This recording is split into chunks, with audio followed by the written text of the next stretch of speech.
Thank you so many. This is fantastic. I guess I had just had no expectations on how much of a response we'd get, but I've been getting a ton of responses, so this is pretty cool. I think maybe we can get going. So it's 7:04 right now. And well, first of all, my name is Jen Barney, and thank you so much for joining. I own Meringue Bakery in La Crosse, Wisconsin.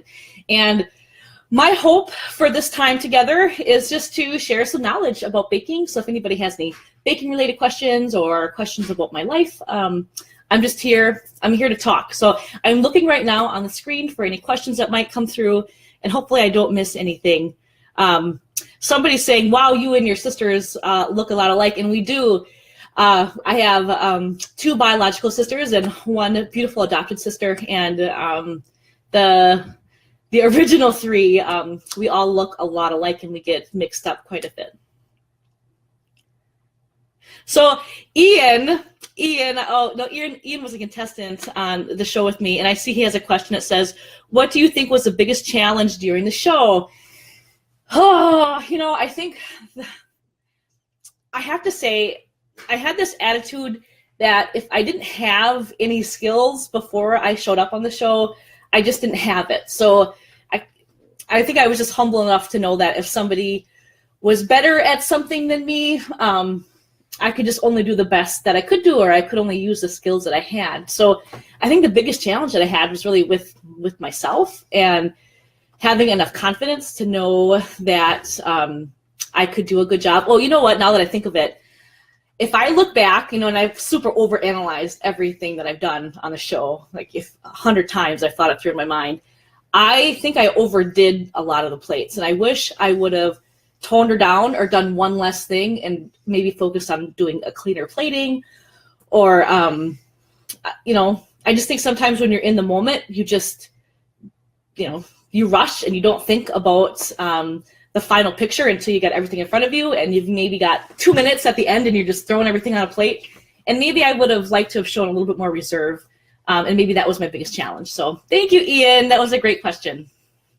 So Nancy has a question. How do you keep in touch with the other contestants? And were you all baking from memory? I've never seen anyone with recipes in front of them.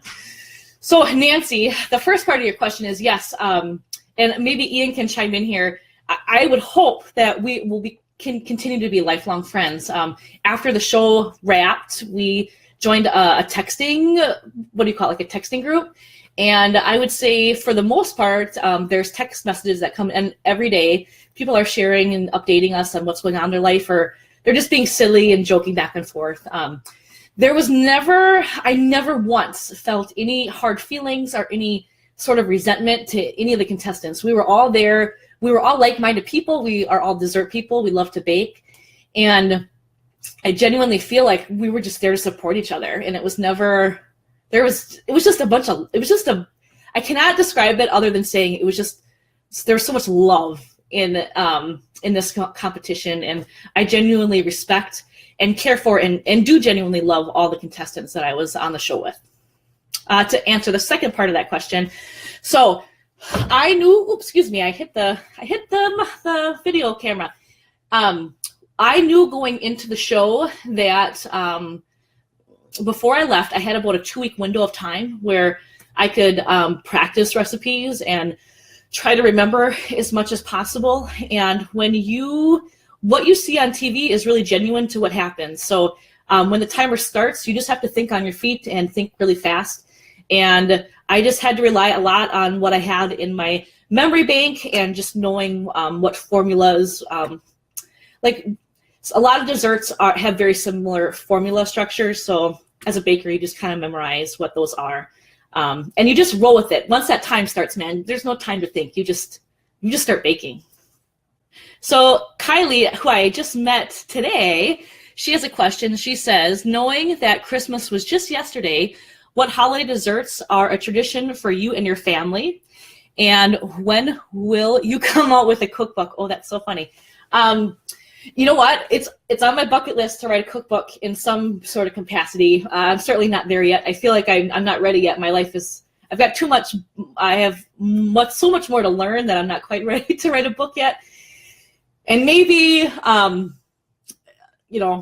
my life is so crazy right now, and in the best way possible. We got 2 little kids, and we're just feel like some days we're just running around like chickens with their heads cut off. So I would love the opportunity to develop a cookbook at some point. Brian and I even talk about, Brian's my husband, the possibility of making a cookbook, or sometimes not a cookbook, like a children's book, where our little daughter Millie is the center character, and she can make some baking mistakes and learn some life lessons along the way.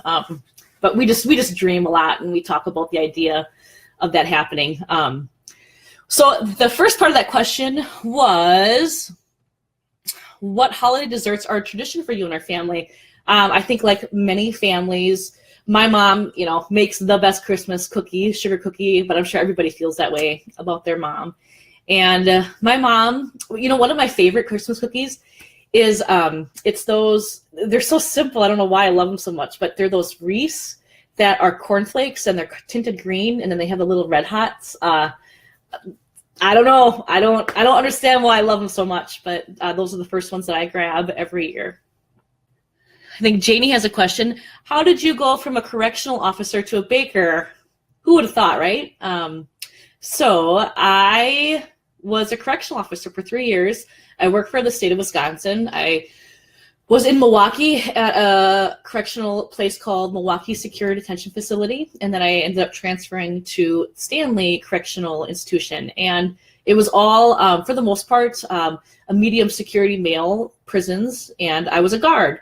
I think when I first graduated from high school, and this was like 15 years ago at this point, I knew I wanted to do something creative. In my first year of college, my intent was to be an art teacher. And towards the end of my first year, I just had this feeling like I wasn't quite sure if that was the right plan. And I don't know. I loved art, but I didn't take it that seriously. Like I wasn't a deep thinker about art. I just wanted to be crafty and creative most days. So towards the end of my freshman year of college, I made a decision that I wanted to take a year off from college. And my mother, Karen Haas, I just remember the look of fear in her eyes, and she thought, oh, you're going to be a waitress for the rest of your life. And she was so concerned for my well-being for not wanting to be in college. So there was a prison that was just being built in my hometown in Stanley, Wisconsin. And my mom actually filled out my application for me, and she sent it in. And she thought, well, at least if you're not in college, you could have a state job. And I got accepted in, and I remember the thought process of it paid $13 an hour, and that was a lot of money back then, especially for a 20-year-old. And I thought, oh, I'll just take the class, or I'll go through the correctional officer training program. And it was about 3 months long, and it was during the summer. And I thought, oh, I'll just do it over the summer, and then I'll quit at the end of summer, and I'll go back to school, or I'll figure out what I want to do with the rest of my life. But I never quit, so I kept doing it.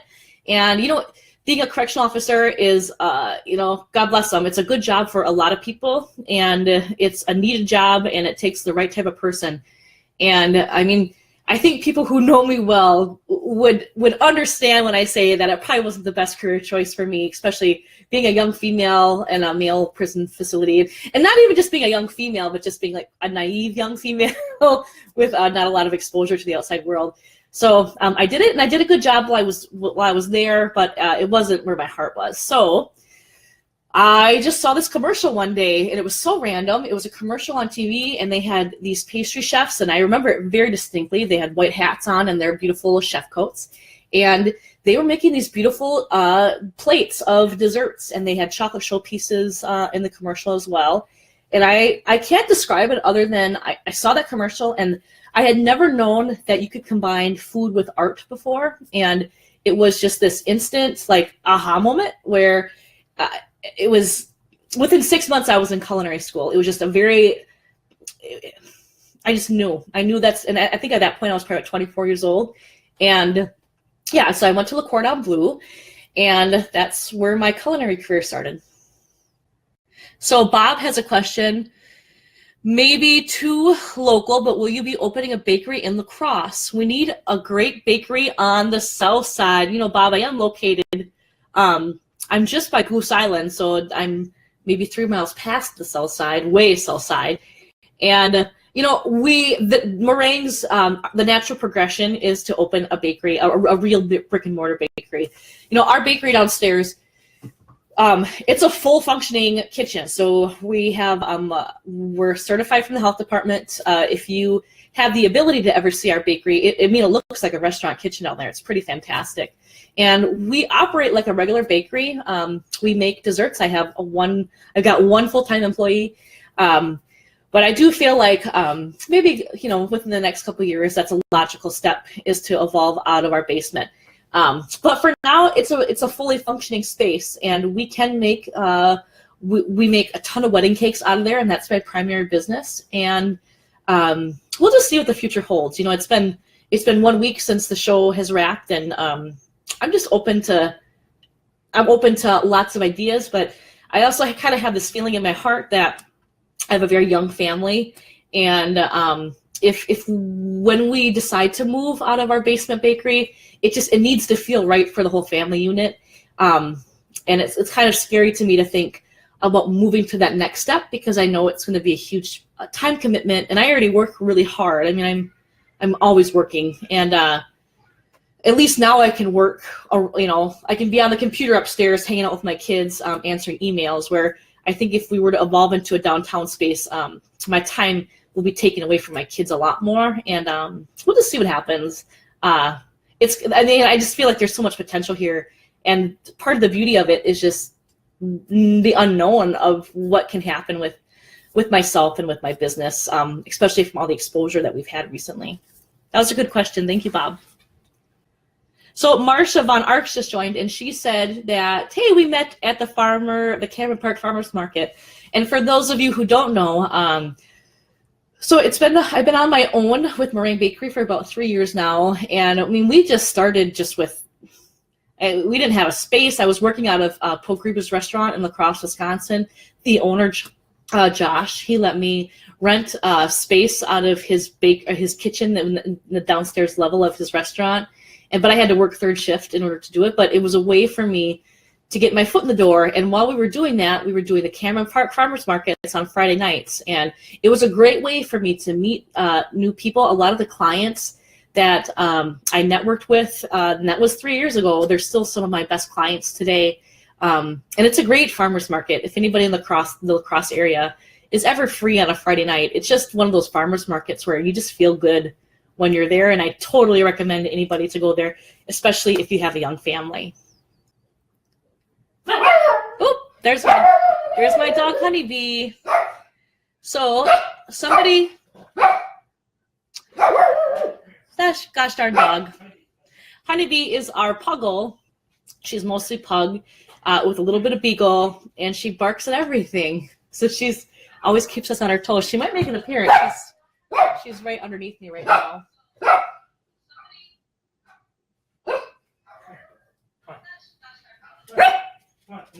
I'm gonna let Brian grab her so she's not super annoying to everybody, and then I'm gonna answer Christy's question here in a second. Thanks, Brian. Hello. He's grabbing Honeybee. She's hiding underneath my chair right now. Come on. You know you're getting kenneled up. Come on, let's go. Oh, now she's hiding underneath the desk. Okay. Oh. Okay. You full here. Okay, Christy.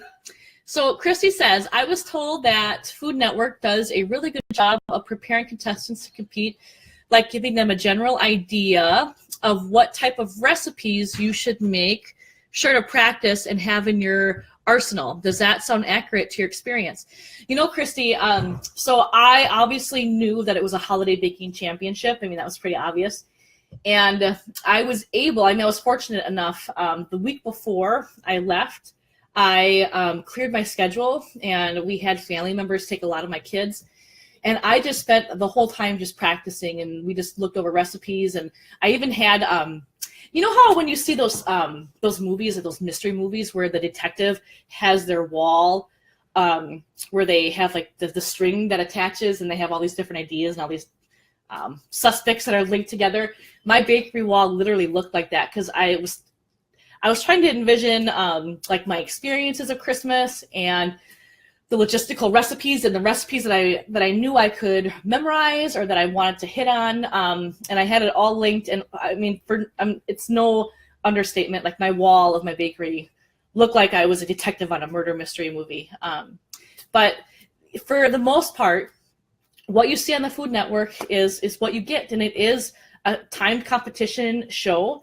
And I think just to respect the integrity of the competition, we don't have a clue about what's going on before. I mean, you see what we see on that TV, and I hope that answers your question. So the shorter answer is no. I mean, obviously, I knew it was a holiday baking competition, so I spruced up on a lot of my holiday recipes, and I think it worked to my advantage because I felt like I was pretty prepared, or at least as prepared as I could have been. Chrissy has another question. What was your favorite part of competing, and what did you find the most stressful? I think my favorite part of competing, I have to go back to the contestants, and maybe it was a fluke. I don't know if all shows are like this, but the people that I was competing with were so nice, and I always felt supported. I never felt, I keep using the word love, but that set was just so full of cool people and inspiring people. And I was just mostly just grateful to be a part of it. So that was the coolest part. And I also have to say, maybe doesn't answer Chrissy's question, but it was a lot of fun to watch myself on TV, and I didn't expect that. I guess I didn't have any expectations on what it would be like to watch myself competing on a TV program like this. But when you're competing, you're so focused on your own dish that you don't see what the other contestants are putting out. And sometimes you can catch a glimpse, and especially because I made it through to the end, like there were some, you just forget like what you see because there's so much going on. And it was so much fun to watch TV and to be able to see what the other contestants were putting out and what their desserts looked like. And it was also fun to see, because I remember the full experience, but on TV, you just see a small glimpse of what my experience was. And it was fun to see what the producers decided to show and what they decided not to show on TV. So Michelle has a question. Do you consider offering cake decorating classes? Of course I will, and I plan on doing that. I think a great time of year for me to offer those types of things would be in March and April, which is it's a natural slow season for all bakers because there's, Valentine's Day is over with, and then you're waiting for like Mother's Day to pick up. So I think that would be a fantastic idea, and it's something that I think even on our website in the next couple months, we'll be offering options like that. We've had several people come and call me and ask if I would do one-on-one sessions, and right now I'm valuing my time at $50 an hour. So if somebody wanted to learn, I don't know, it could be anything. We can kind of customize it to what you want. But the only trick is that it would have to be done in March and April during my slow season. But that's always an option for somebody as well. So please stay tuned. In the past, I've done classes at Savory Creations in La Crosse, Wisconsin. So I feel like I have a good handle. What I learned with teaching classes, it's best to keep it simple and teach, like one or two things really well, rather than trying, because in my heart, I want to teach everybody everything. And the first couple classes that I taught at Savory Creations, I learned really quick that I was maybe a little bit too ambitious with my course, and I should have kept it a little more simple. Because I think I went over one time by like 2 hours because once I start talking, I can't stop, especially when you get me going when I talk about desserts. So Sabrina, who I used to work with at Bean Juice Coffee, and she has a little baby too. How hard was it to keep a secret?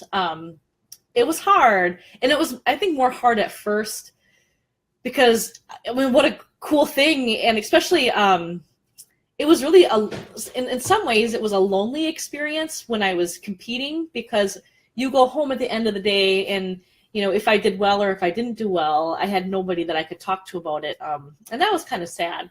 But when I got back home, actually, I wasn't planning on telling my husband right away. At least I wanted to try to wait to see how long I could possibly hold off before I could tell him. And at the time, Brian and I had a linked Gmail account, and he would get a ding on his phone every time I got an email. And after the show was completed, the day after, a producer sent me an email, and they never came out and said what had happened, but it was a very suggestive email, like congratulating me. And so Brian got that email, and that, I mean, it would have been great for me to surprise him myself. And I was trying to think of all these cool ways I could say, hey honey, I just won us 50 grand. But oh well, I lost the opportunity for that one. I think, you know what though, for the most part, it was so much fun not having people know or not having my family know, because the wonder of it and the beauty of people not knowing it was so much fun for people to go on the journey of watching all the episodes, especially the people that I was close with, and having them be so excited for me. And there was one week where I was in the bottom two, and that was kind of, that sucked. It wasn't fun to be in the bottom two.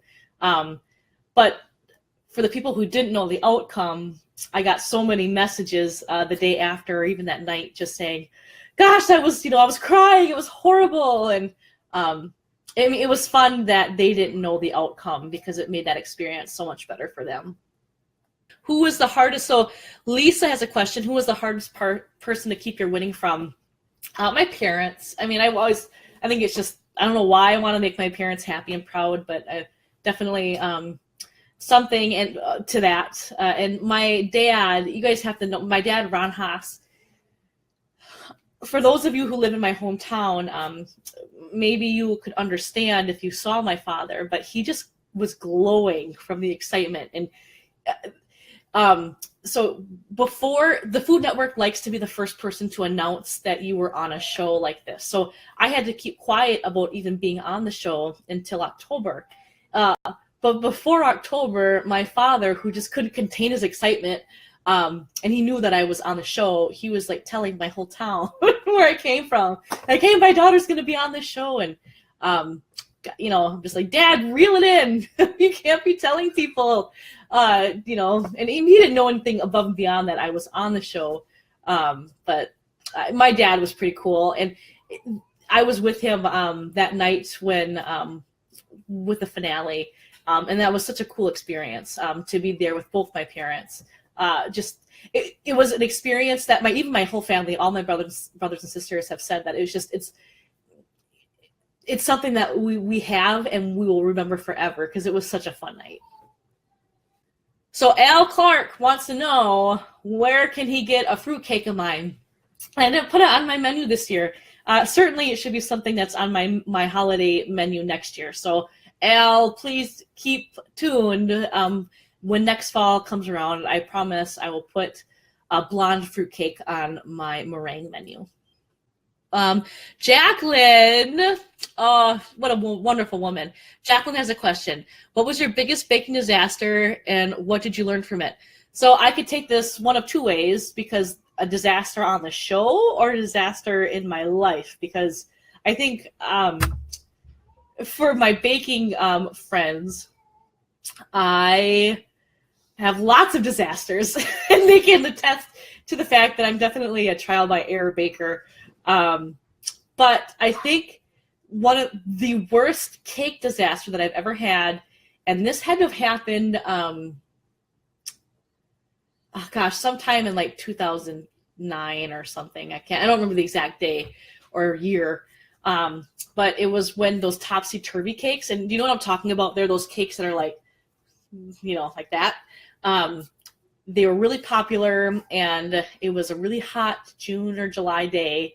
And I did a cake where I did a 6-tiered topsy-turvy cake. And that's a big feat, and I think I was working out of my dad, bless his heart.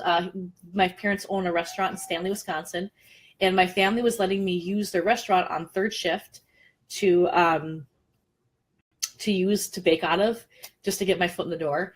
And it just wasn't the right setup to be doing that type of cake. I mean, that type of cake needs its own area. It's like, that's a big deal to make a cake like that. And we delivered it to Eau Claire, Wisconsin. And one of the tiers just wasn't looking right. And I remember thinking that, like, it just wasn't looking quite right. But it was a big mistake. Like, I should have never taken a 6-tiered topsy-turvy cake that defies gravity. I mean, that was a bad day. So what happened was we ended up having to take off one of the tiers, and I think it was the second tier from the bottom.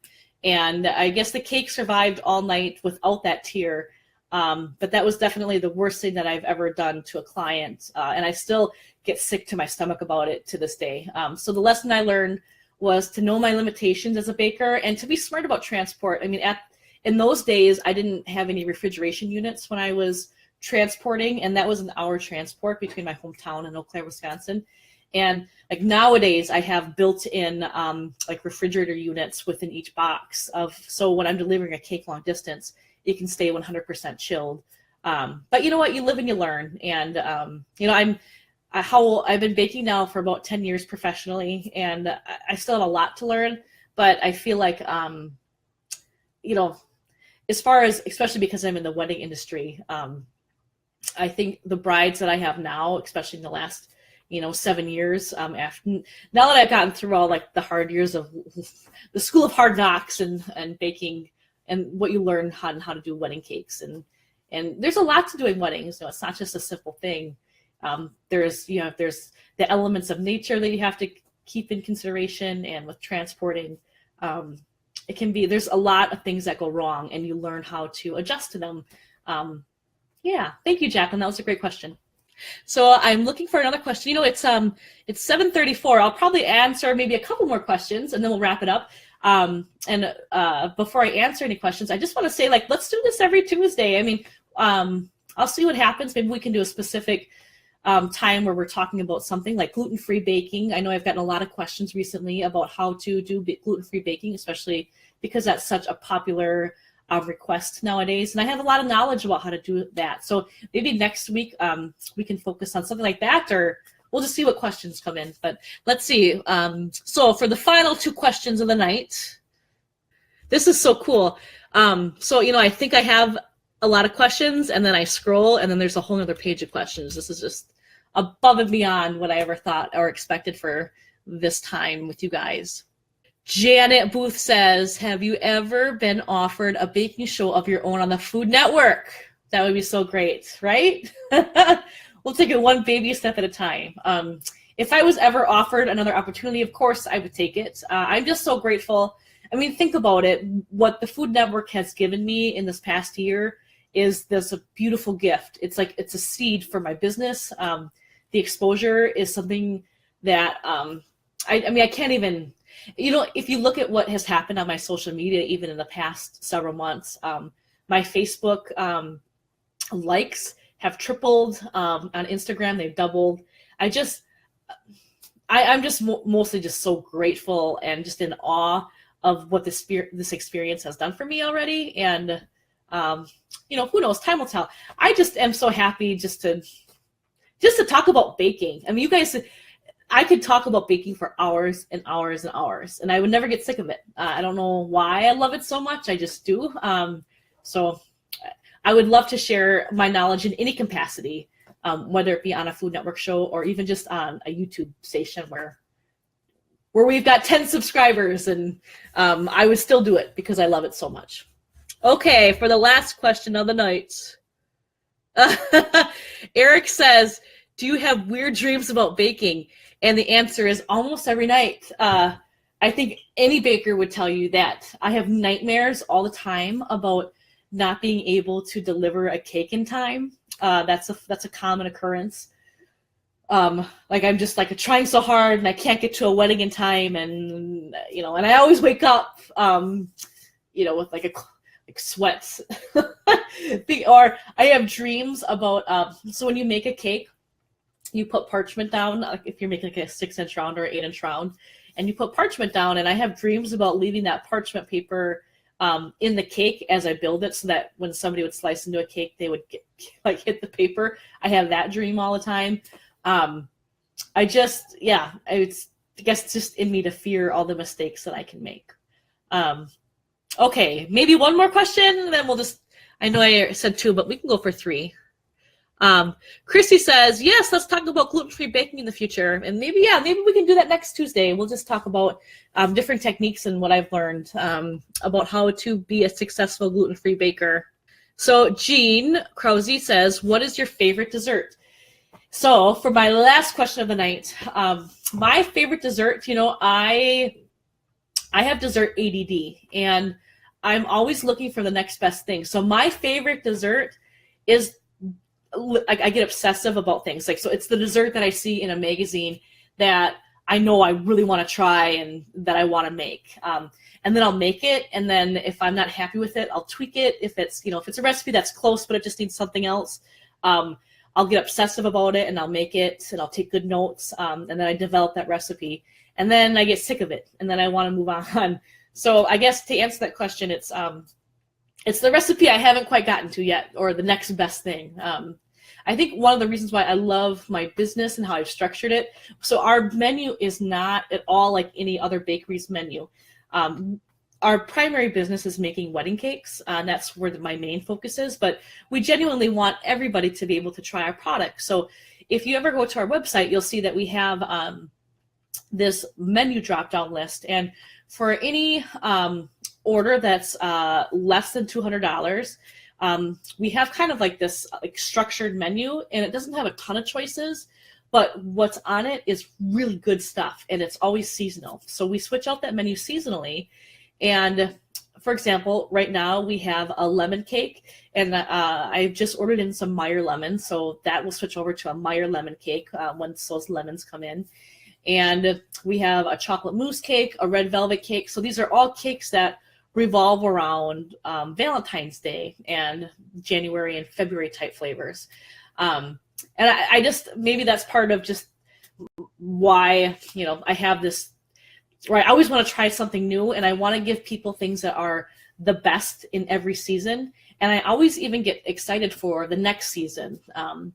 And I like the idea of having our menu be one that is concise and it doesn't have a ton of options, but it's something that switches out and it makes sense seasonally. And those are for the orders that are for small orders. So things like, 6 cupcakes, 6-inch cake, or even a full sheet cake.